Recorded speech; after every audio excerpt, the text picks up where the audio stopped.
Donald Trump's heartlessness has been outdone by Senator Mike Lee. The very first tweet that the very sick Mike Lee issued after those deadly news bulletins from Minnesota was, "My guess is he's not MAGA." We now know that the suspected shooter voted for Donald Trump. We know the suspected shooter is MAGA.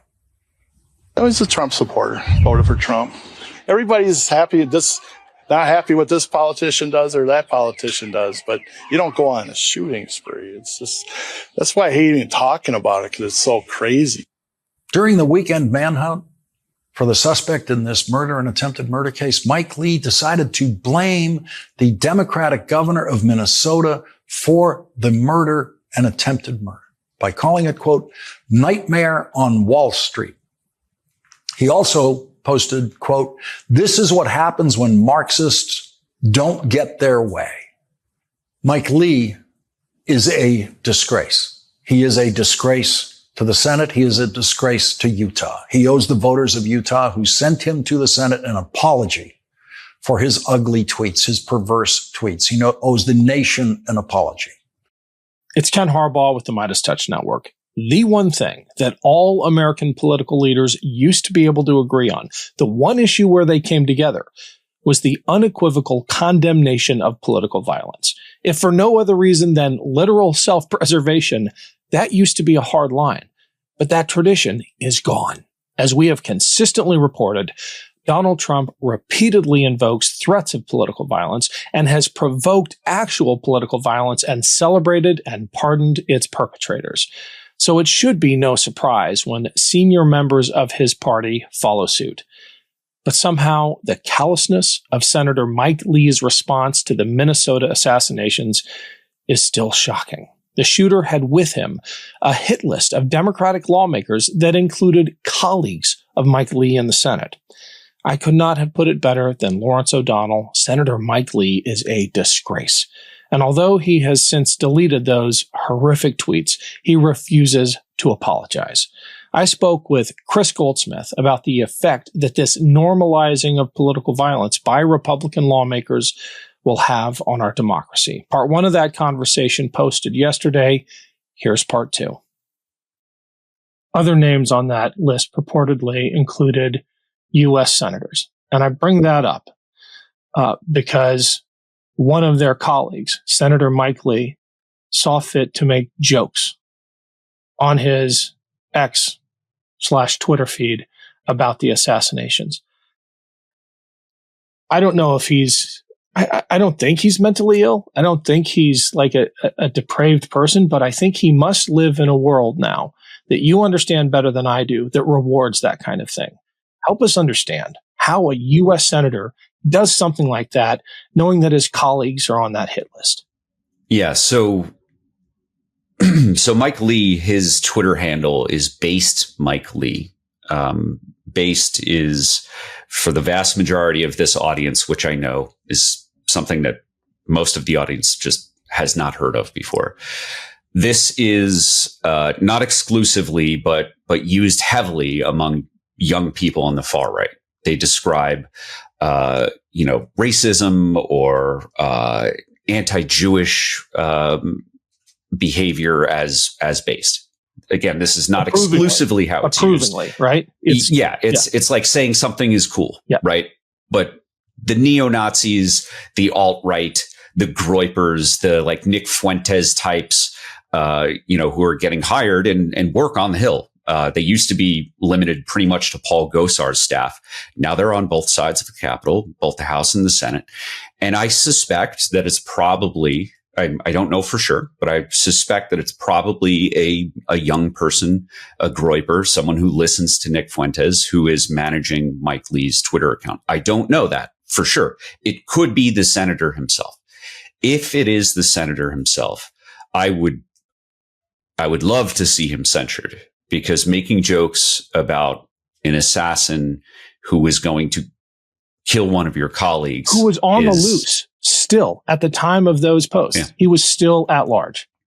Yeah, because it's not just about, the politician who I know a lot of Americans, when something happens to a politician or a CEO, they can go like, oh, they asked for it. And maybe they did. I'm not going to argue that point. But it's the families who are affected, the families who did not run for office, who did not become, a member of some corporate board or something like that. It is the families that Mike Lee is completely disregarding. This is the families who did not ask for this, because it wasn't just, the speaker who was killed, and it wasn't just, her colleague in the Senate. It was their spouses who were shot as well. And Mike Lee should have that in mind when he is joking about assassins trying to kill his colleagues. Hey, it's Ken Harbaugh. Huge shout out to everyone who has supported this show via our Patreon page. If you want to weigh in with questions for upcoming guests, or give us feedback on past guests, or make sure you never miss an episode, click the link below. It's free to sign up. And if you're able to pitch in a few bucks a month, just know that we put every dollar back into the show. We do have another reporting trip to Ukraine coming up. Thanks for the help. Chris, another dark episode. We'll find something slightly more optimistic to talk about soon, I promise. But thank you, as always, for. Hey, let's end it on a positive note, okay, because we can't let it go like that. This won't start sounding positive, but it will end positive. My threat assessment right now is that we are going to see nationwide increasingly active protests. No King's Day just happened this past weekend. It was tremendous. Some people estimate as many as 10 million or more Americans took to the streets. I expect that as this summer goes on, we will see more and more protests, maybe not nationally organized as well as the No King's Day was. That took months of planning to do. But we are going to see an increasing number of protests as Donald Trump continues to send ICE agents into Democratic states, Democratic-led cities to go after immigrants. In the last week, he has decided that he is no longer going to raid farms, which tend to be rural, which he assumes are his voters. He's no longer targeting this. So he's engaging in partisan political warfare when he's sending ICE agents into these communities. These communities are going to reject ICE. They are going to reject the state-sponsored kidnapping of people, the warrantless searches and arrests. They are going to respond negatively to what is effectively human trafficking when they are taking even American citizens and sending them to third countries, not even the country of origin for some of these folks. Because of the increased heat, and I mean that literally and figuratively, the increased heat throughout the summer, we are going to see people who care about democracy getting more brave, and getting more willing to put their livelihoods on the line, their reputations on the line, to speak out and to fight against MAGA. And I think that people who were feeling paralyzed between November and January and February, we didn't see protests, right? People were feeling paralyzed, shocked, in awe, of disbelief that America could re-elect an insurrectionist who had tried to end our democracy the first time around.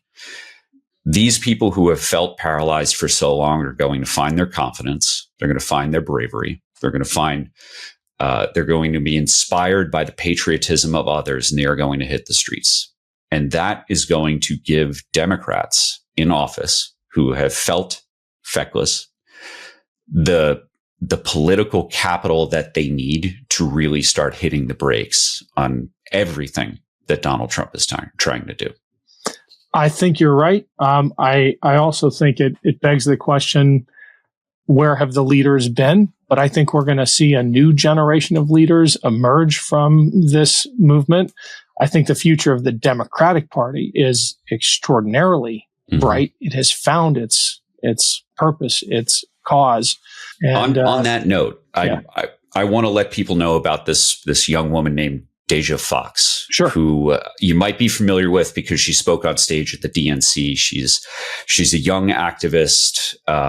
in Arizona who is now running for Congress in Arizona in an open seat because a septuagenarian died in office. One of the Democrats who ran for office, despite, not having a lot of time left, wanted that seat.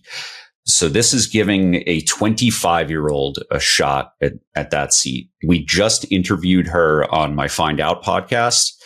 I would really like to encourage people to go check that out. They can find us on findoutpodcast.substack.com or on YouTube. Just search for the Find Out Podcast. If you look for the keyword Stasia Fox, there'll only be one episode.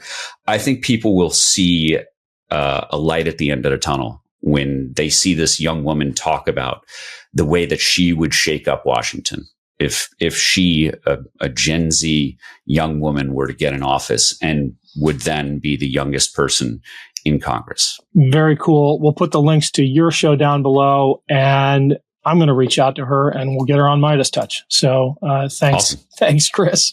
As always, great talking to you. Talk soon. Thank you, brother. New Meidas merch drop. Check out the latest pro-democracy sticker packs, t-shirts, hats, sweatshirts, and more. All at store.meidastouch.com.